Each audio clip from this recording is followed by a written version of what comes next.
दोस्तों, आप तमाम लोग जानते हैं कि उत्तराखंड के हल्द्वानी में किस तरह से मामलात पेश आए। एक मदरसा को डिमोलिश किया गया, एक मस्जिद को डिमोलिश किया गया, जिसको लेकर के लोग विरोध कर रहे थे।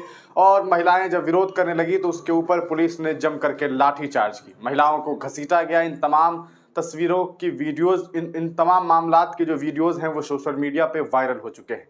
देखा गया है कि किस तरह से पुलिस प्रशासन ने अपने बल की तमाम कोशिशें की। इसके बाद विरोध हुआ, विरोध में पत्थरबाजी भी हुई, पुलिस प्रशासन को भी पत्थर मारते हुए देखा गया और भी पत्थरबाजियां हुई। इस बीच कुछ जगह पर आगजनी भी हुई। आगजनी किसने की, इसके बारे में अंदाजा लगाना काफी मुश्किल है। इस भीड़ में अलग अलग समुदाय के लोग थे, भीड़ में धार्मिक नारे लगाते हुए भी लोग नजर आए और एक माइनॉरिटी पर हमला करते हुए देखे गए। मुसलमानों के ऊपर किस तरह से जो है पत्थरबाजी की जा रही थी और धार्मिक नारे लगाए जा रहे थे, इसके वीडियोस भी सोशल मीडिया पे वायरल हो रहे हैं। इसमें कतई इनकार नहीं है कि कुछ मुस्लिम समाज के लोगों की तरफ से भी पत्थरबाजी जरूर की गई होगी, लेकिन सिर्फ ये कह देना कि मुसलमानों ने पत्थरबाजी की, ये बिल्कुल ही गलत है। क्योंकि सोशल मीडिया पे जो वीडियोज अब सामने आ रहे हैं उससे ये बात साफ हो गई है कि पुलिस प्रशासन के साथ कुछ लोग ऐसे भी लोग मिले हुए थे जो किसी भी तरह से पुलिस प्रशासन से जुड़े हुए लोग नहीं थे, और उन लोगों ने भी पत्थरबाजी की।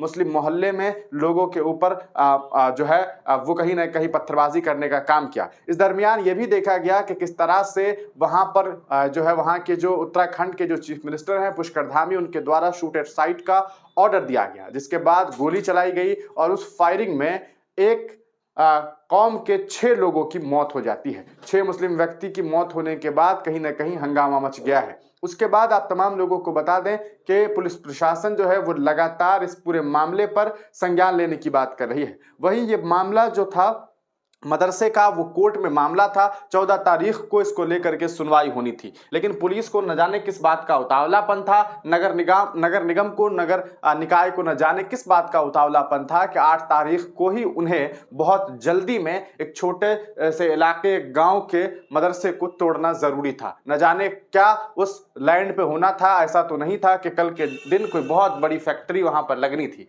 जबरदस्ती और कहा जा सकता है कि अपनी दम खम पे इन लोगों ने वहां जाकर के मस्जिद और मदरसे को डिमोलिश कर दिया, जबकि पूरा का पूरा मामला अदालत में था। 14 तारीख को इस पूरे मामले पर सुनवाई होनी थी। अगर ये लोग इंतजार कर लेते तो शायद इस मसले का हल निकल जाता। कुछ लोग वहां के ये भी कहते हैं कि अगर 14 तारीख तक पुलिस इंतजार कर लेती और 14 तारीख के बाद अदालत जो भी हमें फैसला देता, हम उस फैसले पे कायम रहते। ये वो इलाका है जो कहीं ना कहीं मुस्लिम बाहुल्य क्षेत्र है और उस क्षेत्र का ये रिकॉर्ड है कि वहां पर जो जमीनें हैं वो पिछले कई दशकों से मुसलमानों ने लीज पर ले रखा था। अब पुलिस प्रशासन इस पूरे मामले को जिस तरह से देखती है वो तो अलग बात है, लेकिन जमीनी हकीकत यह है कि वहां पर मुसलमानों के साथ जो कुछ हुआ है वो वहां के लोग बताते हैं कि किस तरह से उनके ऊपर जुल्म सितम हुआ। वे लोग ये बताते हैं कि किस तरह से पुलिस प्रशासन ने उन तमाम लोगों पर जो है बेरहमी दिखाने का काम किया। वहां पर यह देखा गया कि किस तरह से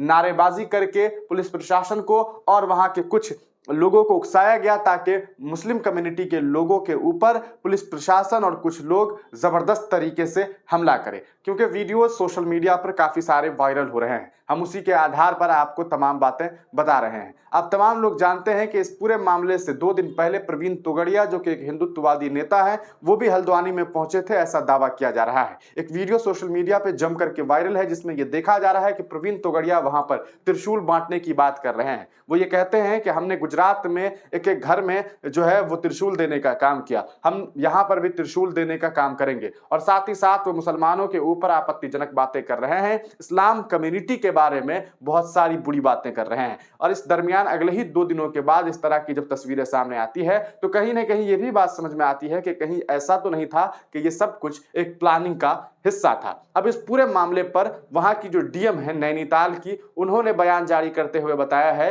कि वहां के 19 नामजद लोगों पर जो है वो केस दर्ज कर दिया गया है और साथ ही साथ 5000 से ज्यादा लोगों का पर जो है एफआईआर दर्ज किया जाएगा, जो कि अदर्स में है। मतलब आप समझ सकते हैं कि सीधे सीधे 5019 लोगों को गिरफ्तार करने का जो रास्ता है वो पुलिस ने अपना लिया है। इस पूरे प्रकरण के बाद कुछ नौजवानों को पुलिस प्रशासन ने उठा भी लिया है और उसे कस्टडी में ले जाकर के पूछताछ की जा रही है।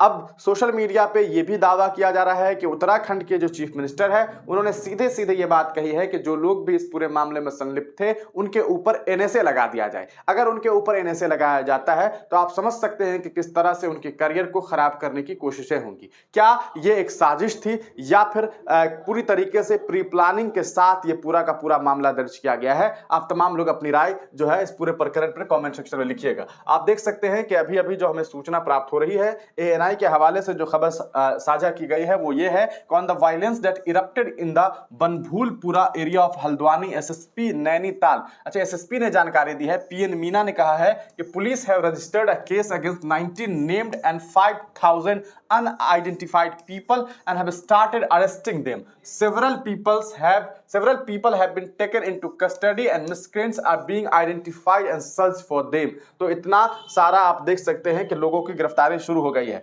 जबकि कांग्रेस के जो एमएलए हैं उन्होंने ये बात साफ कही थी कि ये मामला जो है अदालत में थी, कुछ दिन रुक जाते, और वहां पर के कई सारे स्थानीय लोगों का भी यही दावा है। आप तमाम लोग इस पूरे प्रकरण पर क्या कुछ सोचते हैं अपनी राय कमेंट सेक्शन में दीजिएगा। तब तक के लिए दीजिए इजाजत, फिर मिलेंगे किसी नई वीडियो के साथ, किसी नई पेशकश के साथ।